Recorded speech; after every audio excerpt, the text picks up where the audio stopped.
Time now for today's strategy session. Yardeni Research President Ed Yardeni saying that the S&P 500 could hit 7,000 by the end of next year. So what are the catalysts taking the benchmark index to that level here? Joining us now, let's bring in Eric Wallerstein, who's the Yardeni Research Chief Market Strategist. Eric, great to have you back on the program here with us. Just as you're thinking about some of those catalysts that are really going to drive the S&P 500 to those targets and above 7,000, what is the top driver here that you're sensing? Yeah, so we've been bullish all year. I think one of the big drivers that a lot of people have been missing is very strong productivity growth. It's already strong. It's likely to continue growing. We're at about 2.5%, but that gets to 3.5%. Then you're right at 4% real GDP growth. So that's great for the economy. It's obviously great for S&P 500 revenues. It's great for earnings. But productivity growth also really helps profit margins. So we think profit margins are going to rise to a record high next year, and we could be at 14%, 14.5% by 2026. So we were already bullish, but I think Trump 2.0 and then also over easy monetary policy by the Fed just kind of juiced that a bit. We're going to get deregulation. We're going to get a lower corporate tax rate. Those are obviously good for after-tax earnings. So yeah, listen, the market is churning higher. A lot of people are worried about valuations, but as it stands, it's tough to not be bullish.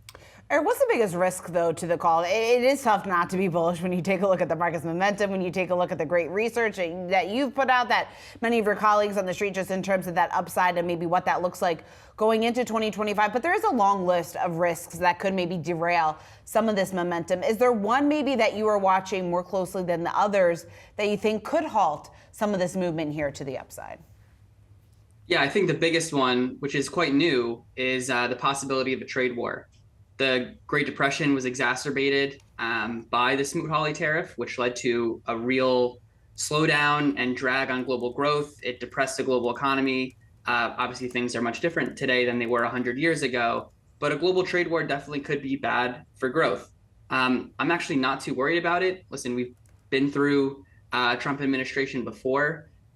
Things were okay. The economy did pretty well up until COVID. But yeah, that's definitely a risk. I think even some people are worried about less government spending, right? We've had a 6% of GDP budget deficit. If, the Doge agency or whatever can rein in spending, how much will that impact the economy negatively? We're pretty optimistic, though. I think there's a lot of, fat to trim.